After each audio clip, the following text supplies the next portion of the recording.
အခုကဒါကြီးပတ်မှုနေအကုန်လုံးတွဲပြီးသွားပြီနော်တွဲပြီးသွားပြီဆိုတော့ကအထောင်းကအနားတွေပြန်ကွတ်တော့မှာနော်အနားတွေပြန်ကွတ်ရင်ဒီလိုထောင်းကနေစမယ်နော်ဒီလိုထောင်းကနေစမယ်ပြီးပါလို့ရှိရင်ဒီအတွင်းထဲပေါ့နော်ဒီလိုမျိုးရိုးကနေစမှာဒီမှာချင်းလေးကတက်ခဲ့လေအဲ့နေရာမှာပြန်စမယ်နော်အဲ့နေရာကတိုင်ရှိဒီမတိုင်ချင်ဖြစ်အောင်တိုင်တို့ချင်းသုံးကတက်မယ်နော်ဒီနေ့3ချင်းသုံးကတက်မယ်ပြီးရင်အပေါ်ချီတင်မယ်ပြီးရင်ဒီနေရာနော်ဒီနေရာလေးနော်ဒီနေရာလေးမှာလာပြီးတော့မှ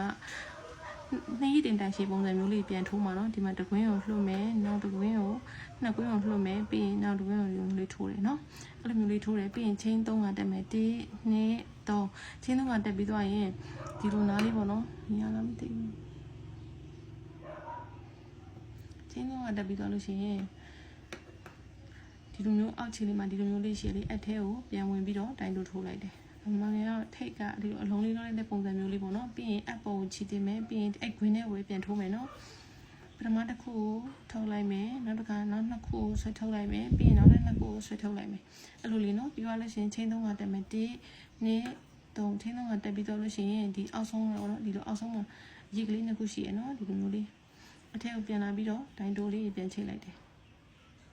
ပြီးရင်အပေါ်ကိုချီတင်မယ်ဒီခွင်းထဲကိုပြန်ထည့်မယ်ဒီလိုမျိုးလေးဒီလိုမျိုးလေးဒီလိုမျိုးလေးနော်ပြီးသွားရင်ချင်း3ကတက်မယ်1 2 3ချင်း3ကတက်ပြီးသွားရင်ဒီလိုမျိုးလေးပြန်ထည့်မယ်အဲ့လိုမျိုးလေးပြန်ထည့်မယ်နော်ပြီးရင်ချင်း3ကတက်မယ်1 2 3ချင်း3ကတက်ပြီးသွားရင်ဒီခွင်းပေါ့နော်ဒီခွင်းထဲမှာလာပြီးတော့တိုင်တူထိုးမယ်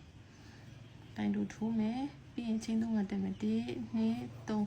3ချင်း3ကတက်ပြီးသွားရင်ဒီနေရာရောက်လာပြီဒီနေရာရောက်လာရင်လည်းအဲ့လိုပဲဆွမ်းတော့လိုပဲဒီလိုမျိုးတောင်း3ခုလုံးမှာပေါ့နော်ဒီတစ်ခုထဲမှာပဲနော်တစ်ခုလွတ်တယ်နောက်နှစ်ခုကိုဆွဲထုတ်တယ်ဒီလိုဆွဲထုတ်တယ်1 2 3ပြီးရင်ဒီနောက်ဆုံးပြန်လာတယ်ပြီးရင်တိုင်တူထိုးတယ်ပြီးရင်အပေါ်ချီတင်တယ်ဒီထဲကိုပြန်ထည့်တယ်တစ်ခုလွတ်တယ်နှစ်ခုဆွဲထုတ်တယ်နှစ်ခုဆွဲထုတ်တယ်နဲ့တော့ပြီးရင်ဒီဟာလေးကိုဝင်တယ်ပြီးရင်တိုင်တူထိုးတယ်ဒီမှာတစ်ခါလုပ်တယ်ဒီလို1 2 3ပြီးရင်ဒီလိုလေးလုပ်တယ်ပြီးရင်ဒီနေရာမှာတိုင်တူထိုးမယ်အဲ့လိုလေးနော်ပြီးရင်ချင်း3ကတက်မယ်1 2 3ချင်း3ကတက်ပြီးတော့ရင်ဒီအလဲခွင်းနော်ဒီမှာ3ခုရှိရနော်အဲ့ထဲမှာလာပြီးတော့ဒီမှာတစ်ခုနှစ်ခုပြီးရင်1 2 3ပြီးရင်ဒီနောက်ဆုံးမှာလာပြီးတော့တိုင်တူပြန်လာထိုးတယ်ပြီးရင်1 2 3ပြီးရင်ဒီလိုလေးလုပ်တယ်ပြီးရင်အပေါ်ချီတင်တယ်ဒီဟာဒီလိုလေးနော်နှေးတဲ့တိုင်စီပုံစံမျိုးလေးထိုးတာနော်ဒီဘာလေးကလေအရင်ပန်းမွေထိုးလုံးထဲမှာလည်းပါသေးရနော်အဲ့ဒါပြီးရင်1 2 3ချင်း3ကတက်မယ်ချင်း3ကတက်ပြီးသွားလို့ရှိရင်ဒီခွင်းပေါ့နော်ဒီခွင်းထဲမှာလာပြီးတော့တိုင်တိုးထိုးတယ်အဲ့ဒါပြီးသွားလို့ရှိရင်ဒီနေရာမှာလာပြီးတော့မှအစွမ်းနာလိုမျိုးဒီလိုမျိုးတောင်းလေးပြန်လုပ်မှာအခုဒီမှာဆိုရင်အခုဒီမှာဒီလိုမျိုးလေးဖြစ်သွားပြီဒီလိုမျိုးလေးအခုဒီမှာဒီလိုမျိုးလေးပြီးရင်ဒီလိုမျိုးလေးအခုဒီမှာတိုင်တိုးထိုးတယ်ဆိုရင်ဒီနေရာမှာလည်းအစွမ်းနာလိုလေးဒီလိုမျိုးလေးပြန်ထိုးမယ်နော်အဲ့လိုမျိုးလေးတွေပဲပြီးပါရင်ဒီနေရာမှာလည်းဒီလိုခွင်းပုံစံမျိုးလေး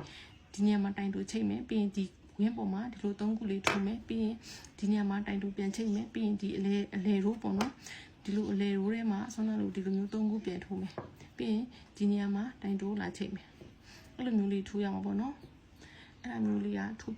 ဒီဘက်ဒီလိုထောင်းလိုက်အောင်မှထိုးပြရတော့မယ်နော်အခုဒါလေးကိုကျတော့ဒီလိုပုံစံမျိုးလေးနဲ့ကြည့်ပြီးထိုးသွားလိုက်နော်